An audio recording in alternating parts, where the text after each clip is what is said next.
పురసా శిరసా దృష్ట్యా మనసా వచసా తథా పద్భ్యాం కరాభ్యాం కర్ణాభ్యాం, పద్భ్యాం అంటే కాళ్ళు, కరాభ్యాం కర్ణాభ్యాం ప్రణాం అష్టాంగముచ్యతే.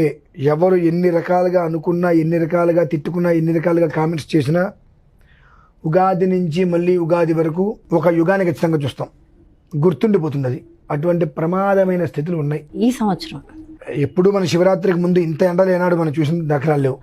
ఇప్పుడే మన శివరాత్రికి ముందు ఎంత ఎండలు మనం చూస్తున్నామో, అసలు ఇది ఎండాకాలం లాగా ఉంది, మే నెల ఎండల్లాగానే. అవన్నీ దృష్టిలో ఉంచుకొని ఖచ్చితంగా శివరాత్రి నుంచి 6వ రోజు అంటే శత్రుస్థానం, శత్రువులు మొత్తం కూడా నిర్మూలన అయిపోవాలి అంటే కొన్ని ప్రత్యేకమైనటువంటి విధానాలు ఆచరించవలసి ఉంటుంది.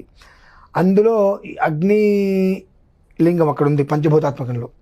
అందులోనూ కూడా అగ్నిలింగేశ్వరుడికి, అందులో ఆయనకి నటరాజుడు అని పేరు కూడా ఉంది.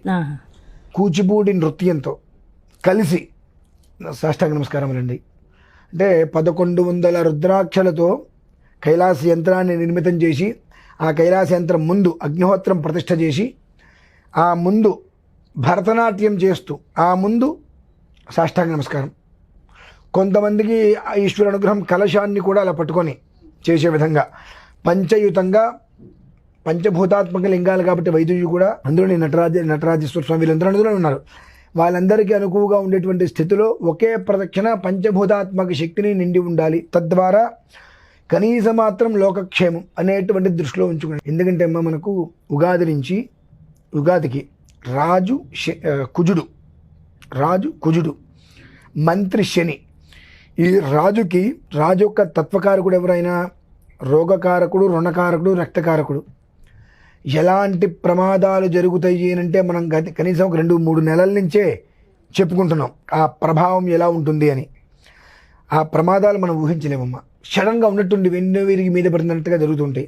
ఎవరిని భయపెట్టాలని కాదు, జరిగేటువంటి యథార్థాలు ఉన్నాయి కాబట్టి దాని నుంచి మనల్ని మనం కాపాడుకునే ప్రయత్నంలో ఒక భాగంగా. కానీ ఖచ్చితంగా 6వ రోజు నాడు మొదలుపెట్టినట్లయితే శత్రుస్థానాన్ని కనీసం నిర్మూలన చేసేటువంటి భాగ్యం కలుగుతుంది. పంచభూతాత్మక శక్తి ఒక్కసారి కలిసి వచ్చింటే ఏమీ చేయలేదు. అటువంటి ఒక శక్తి ప్రతి ఒక్క మనిషికి రావాలి అనే ఉద్దేశ్యంతో 14 కిలోమీటర్లు 13వ తారీఖు రాత్రికి రమణ మహర్షి వారి ఆశ్రమం దగ్గర ప్రారంభం చేస్తామమ్మా. పంచభూతాత్మక శక్తి అనేటువంటిది ఏ ఒక్కడి మీదకైతే రాదుగా. నష్టమైన, కష్టమైన, లాభమైన, సుఖమైన అందరికీ ఒకే రకంగా ఇస్తుంది అది. అంటే ఒక ప్రళయం వచ్చింది, మొత్తాన్ని ఉడుచుకుపెట్టుకుపోతుంది. నేను చేస్తానని చెప్పి నన్ను ఒక్కరిని బాగు చేయదు కదా. అది విన్న వాళ్ళకి, చూసిన వాళ్ళకి కూడా ఫలితం లభ్యమవుతుంది కదండి. ఇప్పుడు ఎవరైనా వస్తారు మేము కూడా పాల్గొంటామండి అని చెప్పి రండి, మిమ్మల్ని సాష్టాంగ నమస్కారం చేయమని నేను చెప్పను. చేయగలిగితే చెయ్యండి, లేదంటే నార్మల్గా నాతో పాటు లాస్ట్ టైం మనం చేసాం అగ్ని ప్రదక్షిణ నమస్కారం, 19 గంటలు పట్టింది. ఈసారి 24 గంటలు పట్టచ్చు, 30 గంటలు పట్టచ్చు. నేను చేస్తాను, మీరు చేయగలిగినంత చెయ్యండి. ఎవరు చేసినప్పటికీ కూడా స్వార్థంగా ఎవరు చేయట్లేదుగా.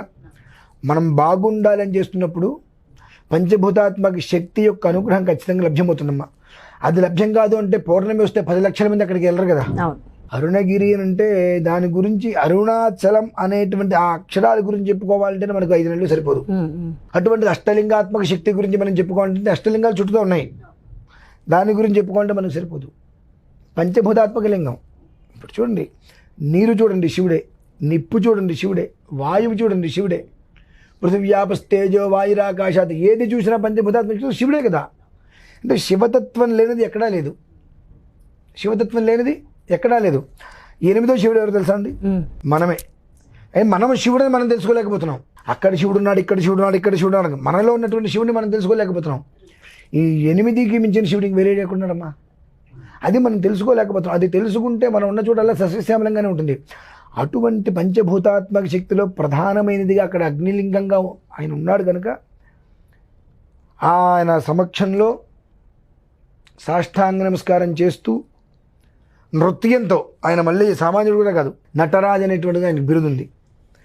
కానీ ఈ గిరి ప్రదక్షిణ అయ్యేంతవరకు భరతనాట్యం కూడా స్వామివారికి నీరాజనంగా ఉండాలి అని చెప్పి రెండిట్లని అందులో సమీకృతం చేసి ఎట్టి పరిస్థితుల్లో శరీరం సహకరించలేదు అనవసరం, చేసి తీరాల్సిందే. లోకోపకారం జరుగుతుందండి.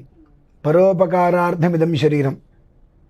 దీని తర్వాత 5 రోజులండి విశ్రాంతి తీసుకొని 28,000 రుద్రాన్ని సంకల్పం చేశాండి మళ్ళీ శివరాత్రి వరకు. ఓహో.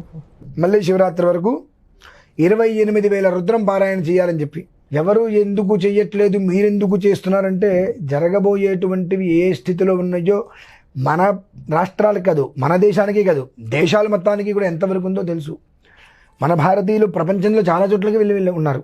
ఎక్కడున్న వాళ్ళకి ఏ దేశంలో అయినప్పటికీ కూడా నష్టమే, ఎవరికైనా కష్టమే. ఆ కష్టం దాదాపుగా రానివ్వకుండా ఉండాలి అంటే 28,000 ఎందుకు చేస్తున్నామంటే ప్రపంచం మొత్తంలో ఎక్కడ చూసినప్పటికీ కూడా అభిజిత్తో కలిపి 28 నక్షత్రాల నుంచి 29 నక్షత్రం లేదు. అది దృష్టిలో ఉంచుకొని ఈ 28 నక్షత్రాల వాళ్ళకి అకాలంగా ఎలాంటి ప్రాణాపాయ స్థితులు రావద్దు, లయకారకుడైన ఈశ్వరుడు యొక్క పరిపూర్ణ అనుగ్రహం కావాలని చెప్పి ఈ శివరాత్రి పూర్తి చేసి అనంతరం అరుణాచలంలో సాష్టాంగ నమస్కారం చేసుకొని వచ్చి 4 నుంచి 5 రోజులు విశ్రాంతి తీసుకొని రోజు ఉదయం 5:30-6 గంటలకు మొదలుపెట్టి 11-11:30 వరకు 44 రుద్రాలు నేను లైవ్లో ఇస్తానండి. ఒకవేళ నేను ఏదైనా దేవాలయానికి వెళ్తే అక్కడ 4-5 గంటల సేపు లైవ్ పెట్టుకోవడానికి కుదరదు కాబట్టి కొంతసేపు పెట్టగలుగుతాను. ఇంటి దగ్గర కూర్చున్నప్పుడు ఖచ్చితంగా రోజు 6 గంటలకి స్టార్ట్ చేస్తాను. 44 రుద్రాలు అలా పారాయణ చేస్తాను. సాధ్యమైనంత వరకు అకాలంగా జరిగేటువంటి వాటిని నిర్మూలించాలి. నీ వల్ల అవుతుందా అంటే మొదలు పెడితే ఏదైనా కాదు అనేటువంటిది లేదు. మొదలు పెట్టకుండా కూర్చుంటే ఏది కాదు. ఎన్నో మనం చేశాం. మొన్నటికి మొన్న ఈ వ్యాధి కూడా సంకల్పం చేశాం, 13 రోజులు రాదు అనుకున్నాం, రాకుండా పోయింది. ఏమో ఈశ్వరుడు లోక కళ్యాణం కోసం మనం చేస్తున్నాం, నా కళ్యాణం కోసం కాదు కదా, లోక కళ్యాణం కోసం చేస్తున్నాం. ఖచ్చితంగా ఆయన కాపాడతాం.